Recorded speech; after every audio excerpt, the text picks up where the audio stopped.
Amada familia, qué bueno que estás conectado nuevamente. Para los que quizás llegaron un poquito tarde, te damos nuevamente la bienvenida. Mi nombre es Honorio Ortega y hoy me toca dar esta reflexión.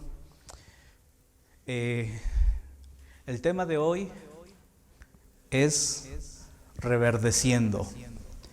Y antes de iniciar y poder meditar en la palabra de Dios,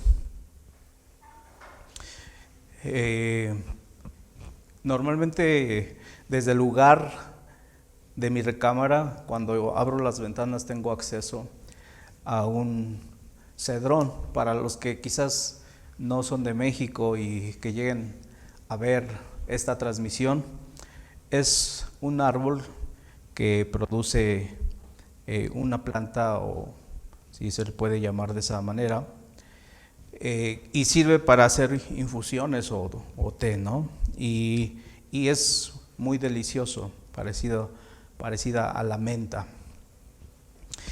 Y cada mañana cuando yo abro la ventana me doy cuenta de la condición de este árbol. Y todo lo que es noviembre, diciembre y enero, el árbol está completamente seco, y a partir de febrero empieza a reverdecer. Por ahí del día lunes puse atención en el árbol y comenzaba a tener unas ramas, una rama muy pequeña verde, como señal de que están cambiando los tiempos y que va a comenzar a florecer este árbol. El día de hoy nuevamente volví a mirar el árbol y son 2 ramas las que ahora tiene. Y seguramente de hoy en adelante, cuando yo me asome en la ventana, estas 2 ramas que he visto, es muy probable que crezcan, se desarrollen, y también es muy probable que comience a brotarle más ramas verdes.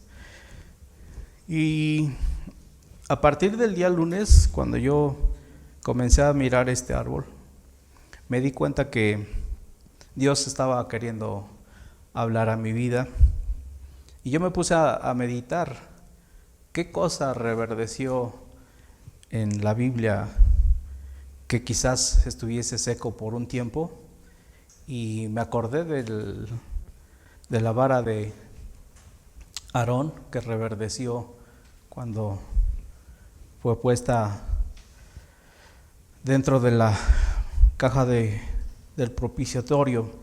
Y de allí el Señor me comenzó a hablar, y quiero que vayamos entonces a el libro de Juan, capítulo 15.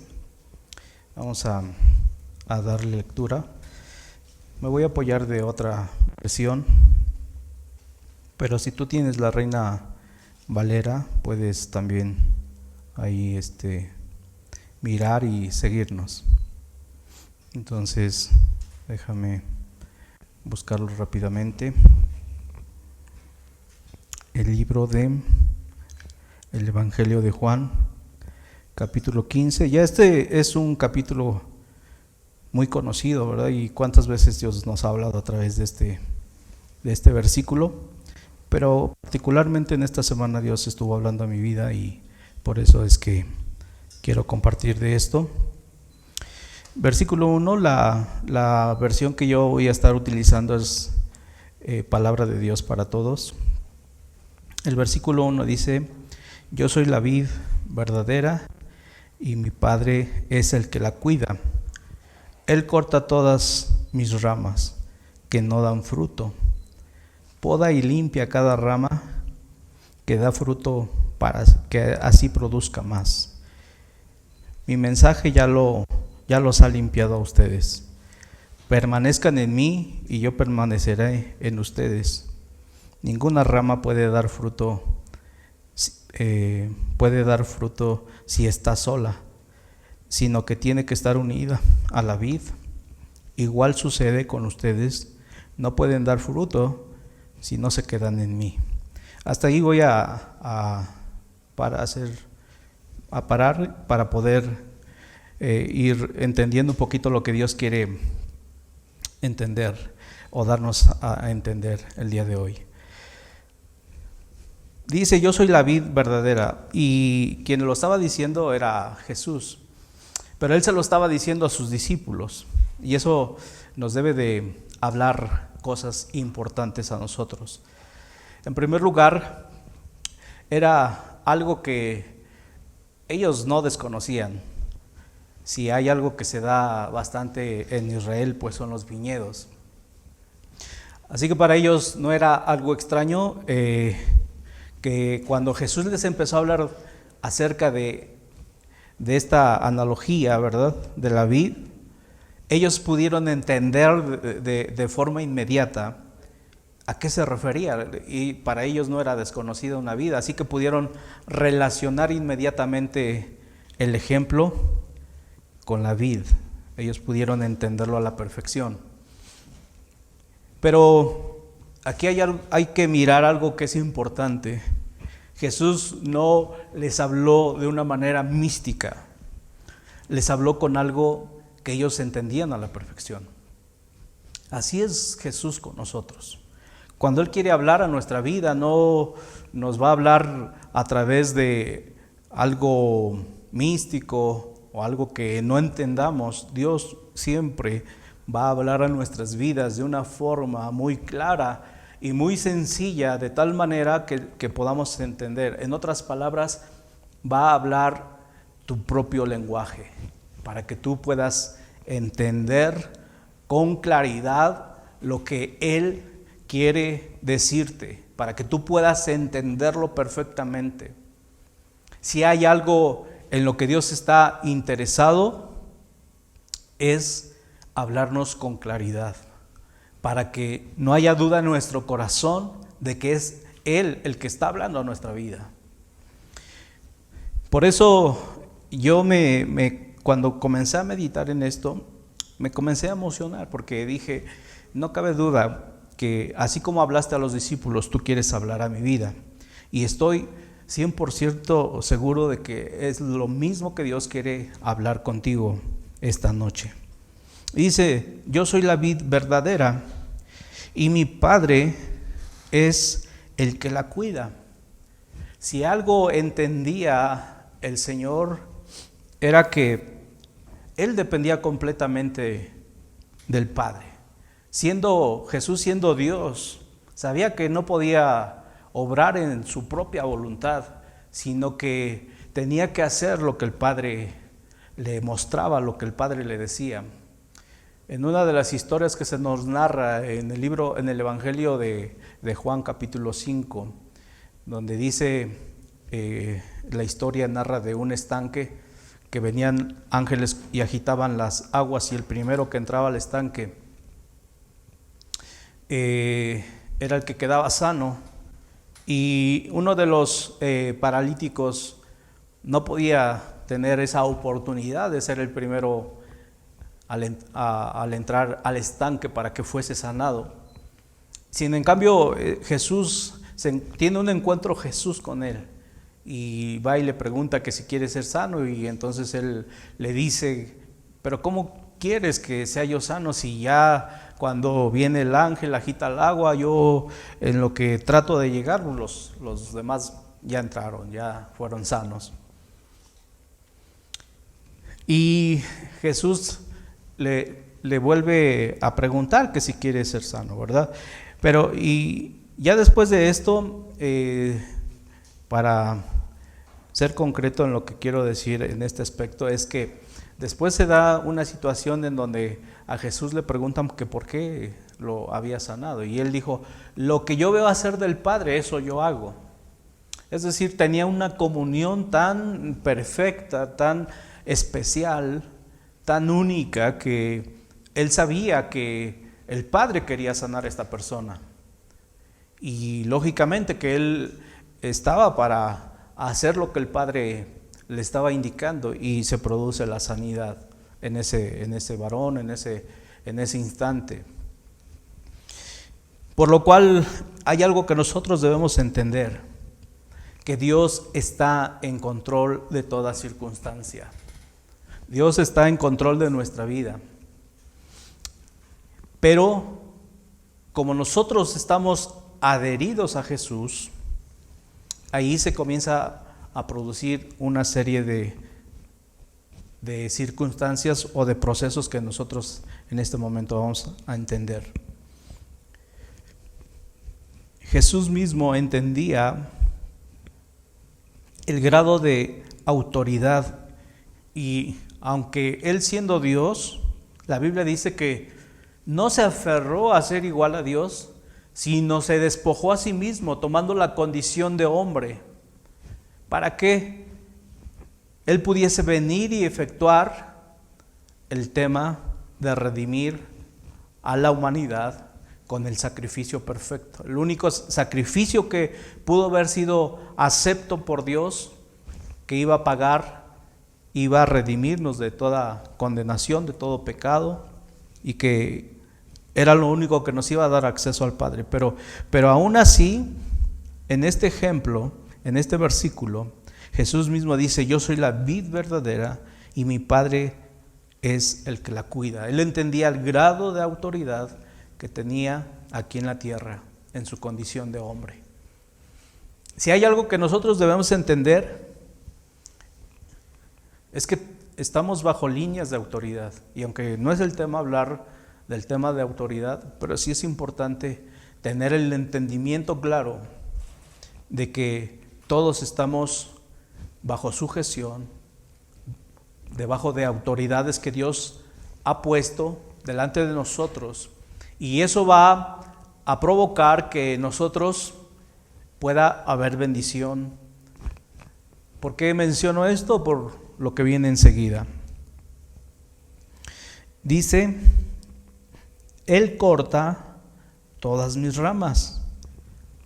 Y uno se pone a pensar, ¿cómo es posible que el Padre, amando a Jesús, se pueda suscitar esa acción de cortar las ramas de esa vid? Y si lo vemos humanamente, no tiene lógica. Pero hay muchas cosas que Dios opera no bajo la lógica humana, sino bajo su propio criterio. Y dice: Él corta mis ramas, pero si lo dejamos ahí, podríamos estarnos equivocando en la interpretación de estos versículos. Por eso es importante que cuando interpretemos la Escritura, la interpretemos de manera desde el contexto, ¿verdad? El contexto es lo que viene antes de ese versículo o de ese texto que tú estás leyendo, y lo que está posterior a ese texto. Entonces dice que Él corta todas mis ramas. Jesús les estaba diciendo a sus discípulos: Él es mi Padre, y como mi Padre, Él tiene la autoridad sobre mí, que soy la vid, y Él puede hacer conmigo lo que Él desea, y yo estoy presto para someterme a esas acciones. Fíjense nada más el contexto, la idea que Jesús quería transmitirle a cada uno de sus discípulos. Él corta todas mis ramas, pero les dice algo: mis ramas que no dan fruto.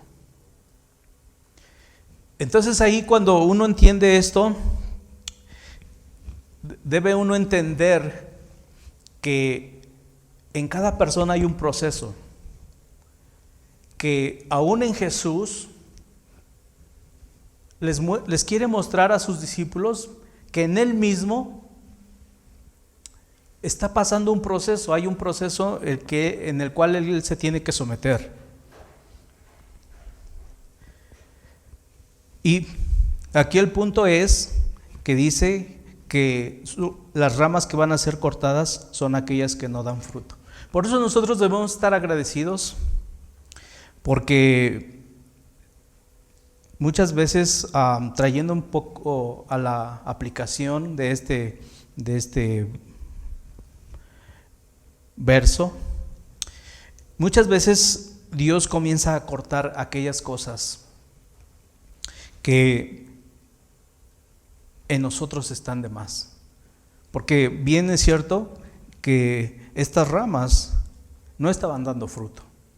Y como no estaban dando fruto, el Señor estaba podando ya esas ramas. Era un proceso que Jesús tenía que vivir. Pero ¿sabes qué? Los procesos se dan de forma individual. Puede ser que el Señor te esté llevando a un proceso individual.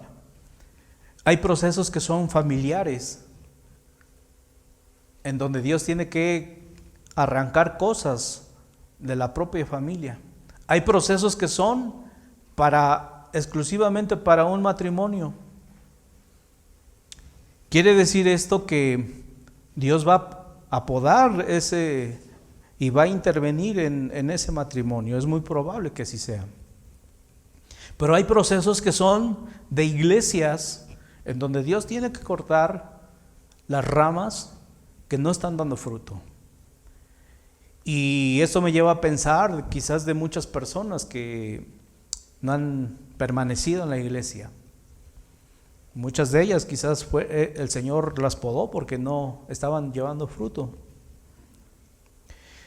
Por lo cual debemos entender y debemos reconocer que si Dios está en control y Él permite estas cosas, y es más, Él es el que está interviniendo en estas situaciones, debemos estar entonces agradecidos con Dios por las personas que llegan, pero también por las personas que se van, porque es muy probable que el Señor mismo esté cortando ese fruto. Ahora, ¿por qué el Señor corta fruto, o más bien ramas que no dan fruto? ¿Por qué? Y la situación es porque muchas veces esas ramas absorben propiedades del mismo árbol que podrían ser aprovechadas por las que sí dan fruto, por las ramas que sí dan fruto. Entonces, aquí hay mucha sabiduría de parte de Dios. Cuando Dios comienza a quitar algo de nuestra vida, cuando Dios comienza a quitar esas áreas y cosas en nuestra vida que no dan fruto, es porque están absorbiendo cosas que pudieran ser aprovechadas en otra área de tu vida. Pero continúa diciendo aquí, Él corta todas mis ramas que no dan fruto, poda y limpia cada rama que da fruto.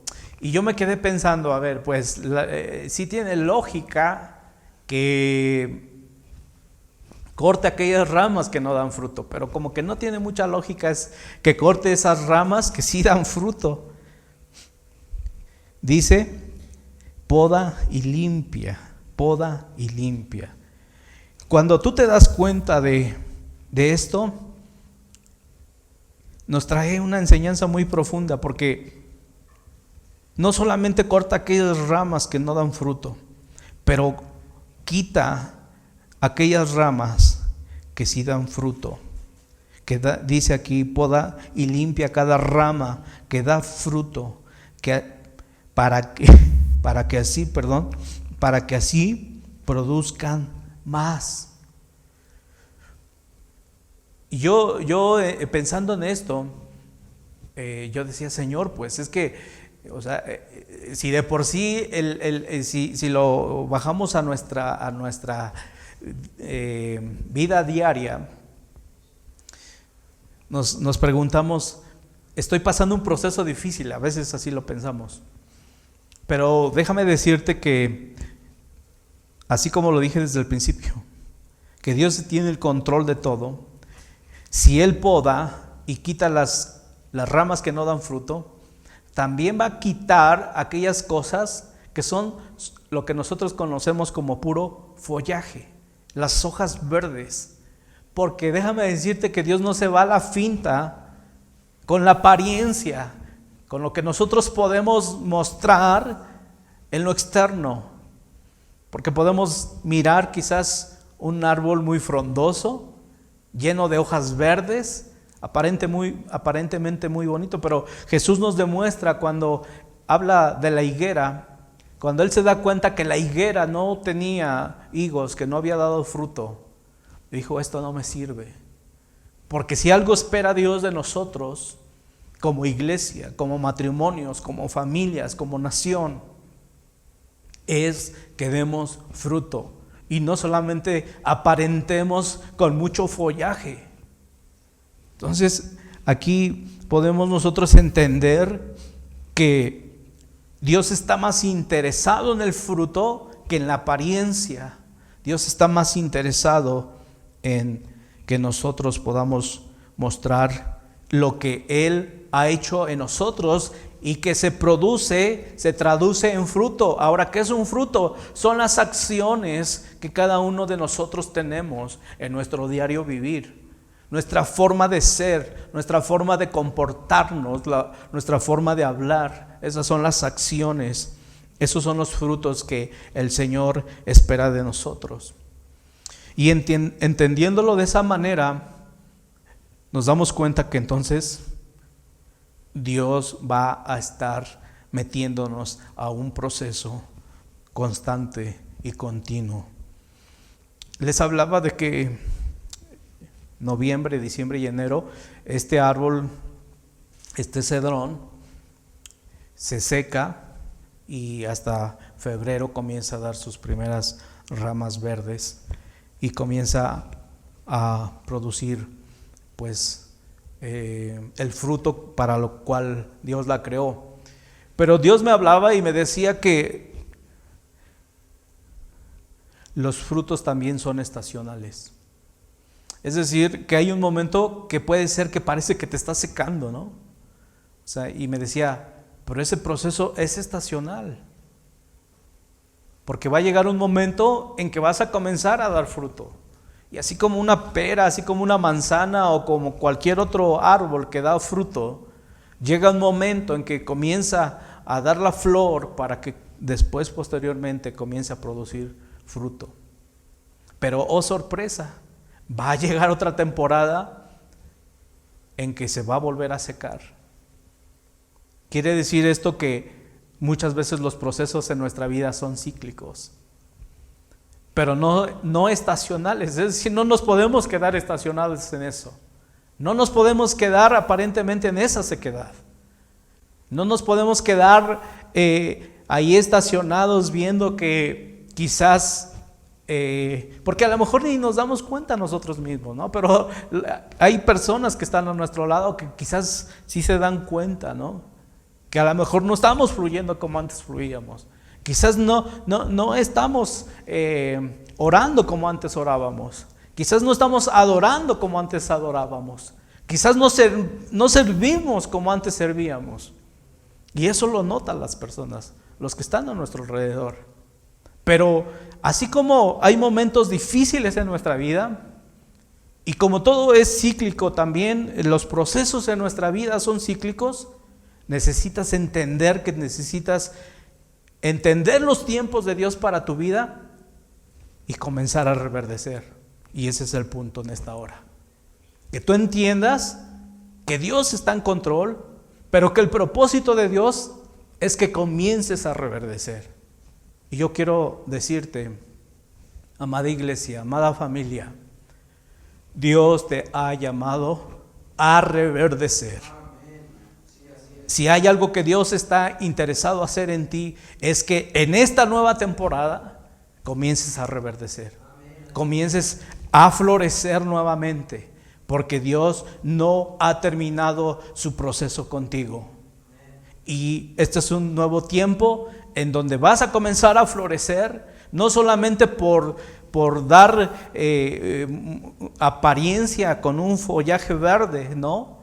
Sino que vas a comenzar a florecer, porque la idea de Dios es que puedas sobre tus ramas recibir aquellos pajarillos que anuncian una nueva temporada con sus cánticos. ¿Y sabes qué, amada iglesia? El Señor está interesado en que tú y yo entendamos las cosas proféticas en las que estamos viviendo. Estamos viviendo un tiempo profético. Ahora, ¿por qué estoy diciendo esto? Porque tiene que ver con esto. Estamos viviendo un tiempo profético no porque se nos ocurra decirlo o pensemos solo por mencionar algo lindo dentro de la práctica, ¿no? De la prédica, no es así, o dentro de esta meditación. Son tiempos proféticos porque los profetas lo anunciaron. Anunciaron que en estos últimos tiempos el Señor restauraría el tabernáculo de David. Y dentro de ese tabernáculo están las acciones de adoración que como su iglesia íbamos a levantar al Padre. Y lógicamente que eso es un tema muy amplio, ¿verdad? Pero una de las cosas que el Señor nos ha llamado es a restaurar nuestro sacerdocio. Y cuando hablamos de sacerdocio, estamos hablando de servicio, estamos hablando de ministración, estamos hablando de adoración, pero también estamos hablando de autoridad, estamos hablando de intercesión, estamos hablando de un tiempo en donde va a fluir el Espíritu de Dios en una manifestación gloriosa. Por lo que dice el libro de Corintios en capítulo 3, en los últimos versículos, que el Espíritu de Dios... Él dice que el Señor es el Espíritu de Dios, y donde está el Espíritu de Dios, ahí hay libertad. Por eso, donde está el Espíritu de Dios, estábamos cantando hace ratito, el Espíritu de Dios se mueve sobre las aguas. Muévete aquí, muévete en nuestra vida, porque el Espíritu de Dios viene sobre nosotros y comienza a romper aquellas ataduras. Comienza a romper aquellas cosas en nuestra vida que nos impiden que podamos entender con claridad lo que Dios quiere darnos como iglesia para estos tiempos, donde tenemos que estar fluyendo, donde tenemos que estar ministrando. Hay algo que nosotros como iglesia hemos entendido en este tiempo, y es que vamos a estar saliendo a algunos lugares para atender a algunos pastores o algunas familias que quizás han quedado afectadas por el COVID. Y muchos podrían decir, qué imprudentes, porque van a ir quizás a lugares y se están exponiendo a esto. Pero déjame decirte que donde está el Espíritu de Dios no hay temor. Porque el amor de Dios echa fuera todo temor. Y no importa a lo que nos estemos enfrentando, la idea de Dios es que podamos dar fruto. Así que, amada iglesia, déjame decirte que Dios, el deseo del corazón de Dios es que puedas dar fruto. Y si te has sentido como que has estado pasando algunas tribulaciones, el mismo libro de Santiago nos dice que no nos sorprendamos cuando entremos a tribulaciones o cuando entremos a situaciones difíciles, como si alguna cosa extraña nos haya sobrevenido, sino más bien demos gracias a Dios, tengamos fe, tengamos confianza en Dios, en que solamente es un proceso cíclico, pero no es estacional. Es decir, no nos vamos a quedar estacionados ahí.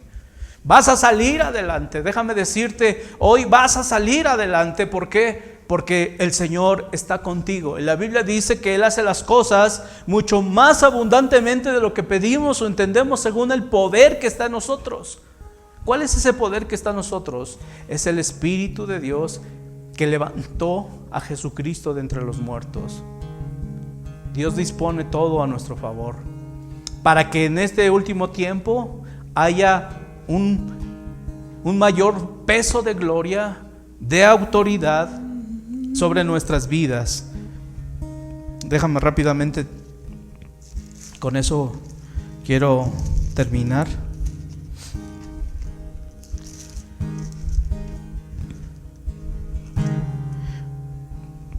Segunda de Corintios capítulo 3 versículo 17, porque el Señor es el Espíritu, y donde está el Espíritu del Señor, ahí hay libertad. Por tanto, nosotros todos, mirando a cara descubierta, como en un espejo, la gloria del Señor, somos transformados de gloria en gloria en la misma imagen como por el Espíritu del Señor. El mismo Espíritu de Dios está empeñado en que seas formado a la imagen y a la estatura del varón perfecto, que es nuestro Señor Jesucristo. La misma Escritura nos dice que el Espíritu de Dios hace que puedas mirar al Señor como a cara descubierta, como a un espejo en donde nosotros podemos ver nuestra fragilidad, pero que si hay algo que opera en nosotros, no es propio de nosotros, sino es el Espíritu de Dios que nos revela la plenitud del Padre, que nos revela lo que Dios es y lo que Dios quiere hacer en nosotros para llevarnos de gloria en gloria. Y aunque estés pasando situaciones difíciles, Él te va a llevar de gloria en gloria. Vamos a orar, amada familia. Amado Padre, te damos gracias por tu palabra.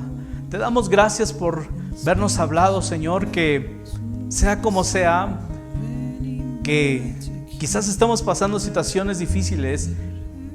Es una temporada que está pasando, pero se viene nueva temporada para nuestra vida. Se viene una nueva temporada para los que están viendo esta transmisión. Yo oro por cada uno de ellos y pido, Señor, que puedan entender por el Espíritu de Dios que no es estacional, sino solamente cíclico. Tú vas a operar, Señor, en cada corazón, que vas a operar, Señor, en cada vida para llevarnos a donde tú quieres, al propósito para el cual tú nos creaste, que es transformarnos a tu imagen y semejanza. En el nombre precioso de Jesús. En el nombre precioso de Jesús. Amén y amén.